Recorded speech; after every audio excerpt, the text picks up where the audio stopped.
It is day 30 on the Camino Frances, breaking it down with the help of Google Earth Pro. This is supplemental material to the vlog series that I shot 3 years ago in 2017. 30 days, man, a whole month. By this time, it was the longest trip that I have ever done in my entire life. Little did I know that the year after, in 2018, I did the Via Francigena. That was 85 days. And then in 2019, I did 3 Caminos back-to-back, the Portuguese, the Norte, the Ingles. And I went to Muxia, to Fisterra, just to mix it up. And that was closer to 2 months. My next trip, the Appalachian Trail, is going to be anywhere between 5 and 6 months. And after that, I plan to do the Shikoku Henro in Japan, and that's closer to 2 months. So, before we go into today's stage, let's go over the Camino de Santiago as a whole, because we're almost there. 2 more days to Santiago, 2 more videos besides this one.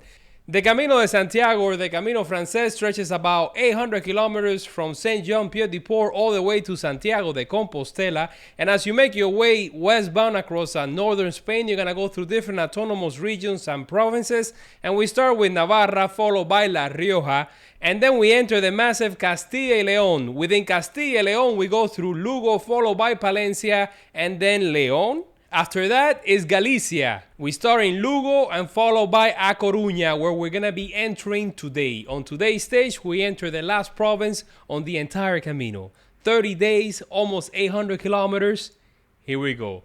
Let's go over today's stage with the help of the elevation profile. We got 39 kilometers, 40 kilometer day. Why so much? Because I was walking with 2 Spaniards and they wanted to get to Santiago in 3 days because they had a flight back home that they had to catch. Luckily for me, I tag along and I got to see the Pilgrim's Mass in the cathedral, in Santiago's cathedral, and I also got to see the Botafumeiro.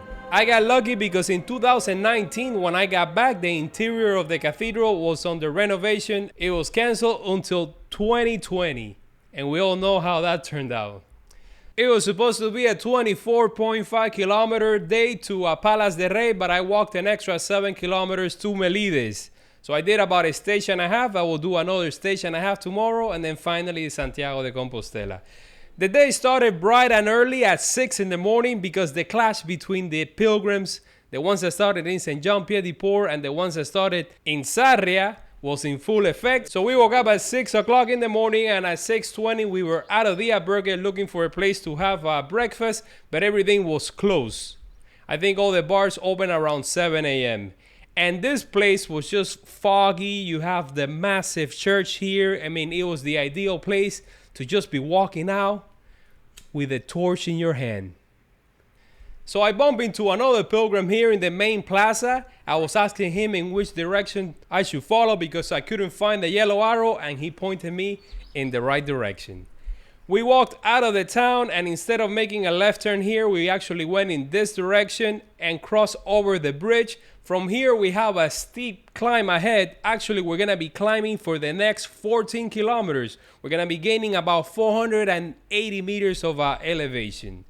It was rainy day, no breakfast. Luckily for me, the day before I went to the supermarket and I got some Sunny D. So I was having Sunny D's until I could find an open cafeteria or bar along the way. Today, there's going to be so many places for you to stop along the way that I don't even think you need to bring water with you. Maybe just one of those half-a-liter bottles. 7:09 as we're making our way through the open fields in the fog, just cool temperature. It was just the perfect environment to be walking.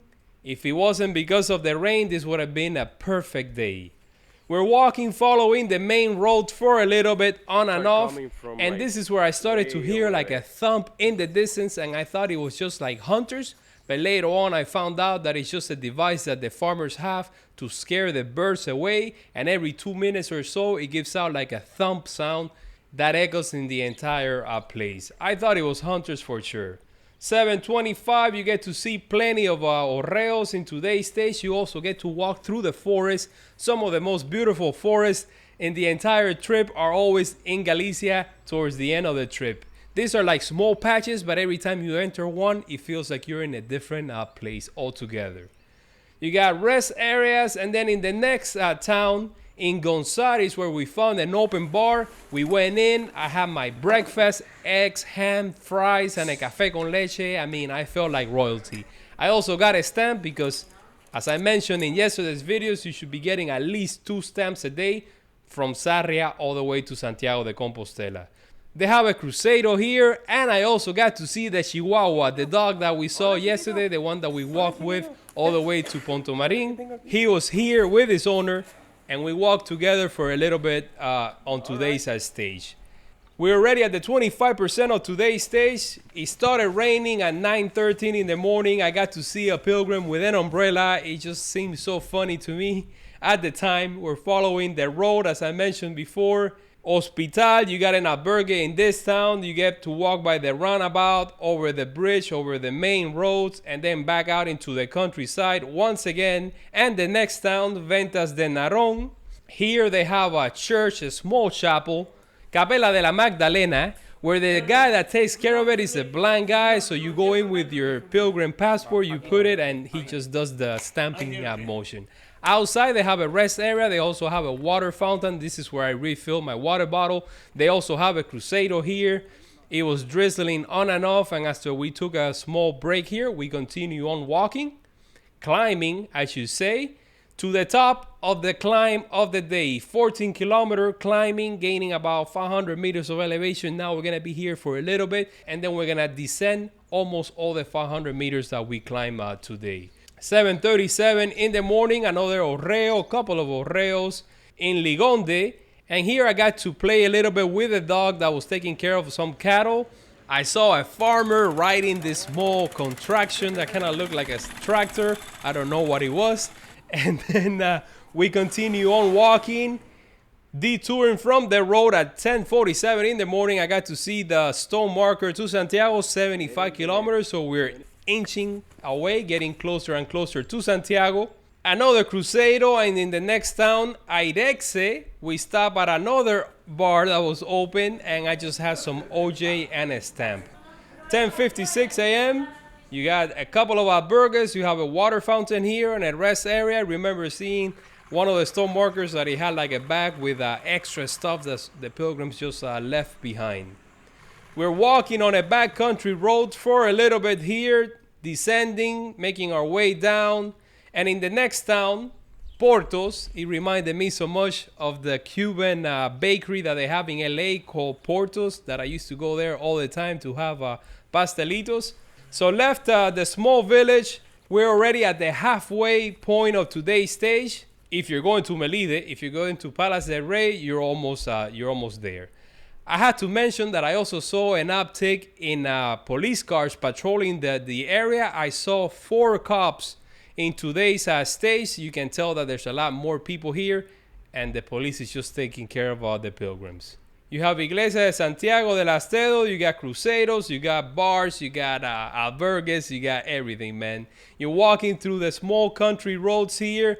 As I mentioned before, going in between small patches of woods, getting close to the main road, away from it. So it was a day that had everything packed into one. Finally got to Palace del Rey at 12:42 in the afternoon, and I made my way quickly to Iglesia San Triso de Palace del Rey. This one, according to the priest, they have the second oldest stamp on the entire Camino Frances, second oldest only to the one in Santiago de Compostela. I was on the lookout for an ATM because I only have 40 euros left. There were 2 ATMs on this side, but since I didn't have any reception on my phone, I couldn't just search for it. So if it's not on the actual Camino, I didn't know that it was even there.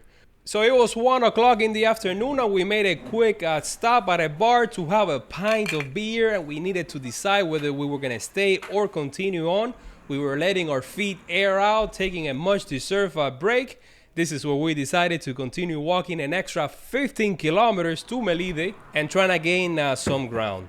So we left Palace del Rey behind, went through the back country roads here in the suburbs. This is where I saw a pilgrim statue, and I did my little dancing here. They have a water fountain and a rest area, and then we follow the main road for a little bit. 1:40 in the afternoon when we left it behind, back out into the countryside. 2 p.m. here in the forest, I got to see a toilet, just a toilet in the middle of a forest, and it was so funny to me. It was kind of like a vision. I was just constantly looking out for a place to do my business. and this was just the perfect spot. I didn't do it, but it was tempting. Continue on walking to the next village, the next town. Got there at 2:13 in the afternoon, and right in front of a Cruzeiro and an Albergue, I have an encounter with a group of cattle and the farmer. Here you go, check it out. These are the most memorable moments that I have from the Camino Frances. If you remember when I got into Galicia, going over to Ocebreiro, I had a similar experience. We are already at the 75% of the way for today, and we're walking in the forest. Nice walk in the woods. Doesn't matter if it's drizzling or not, you're walking under the canopy. I had all my rain gear on just in case. It was 2:43 in the afternoon when we decided to stop at a bar and have lunch already, and we went for the paella, and I had a café con leche. It was drizzling already, and we had 8.7 kilometers to go to Melides. So we continue on walking, and we got to walk by some of the most beautiful paths in the forest, under the canopy. I mean, it was just amazing day all around. It started raining. I had to put all my gear away for the remaining of the day, and this was just before we got to the border between Lugo and A Coruña. A Coruña is the last province of the trip, and it's within the autonomous regions of Galicia. And once you get to A Coruña, you're welcomed by a bar, a bunch of bars here, and a hostel.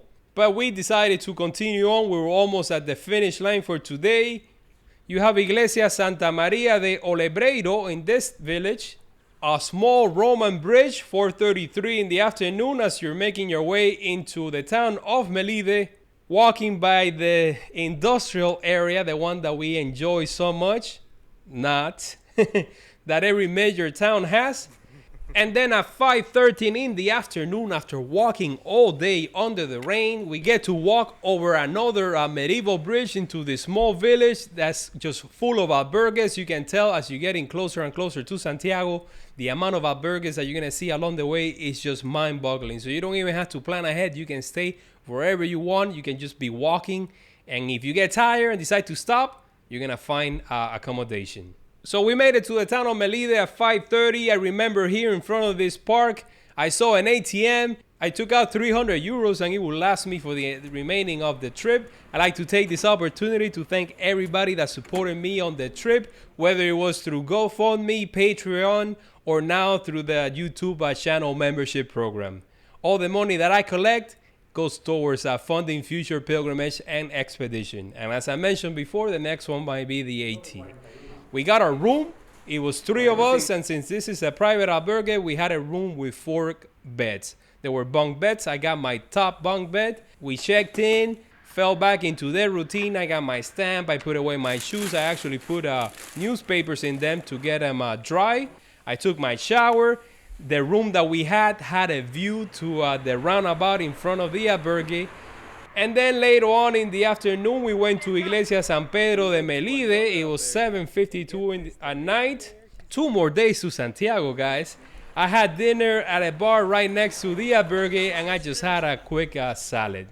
And that was the end of day 30 on the Camino Frances. We're getting closer and closer to Santiago. Tomorrow in Arzúa is where the Camino del Norte joins the Camino Frances. So you're going to be able to jump over to the other vlog if you like. I guess I'll see you guys on tomorrow's video.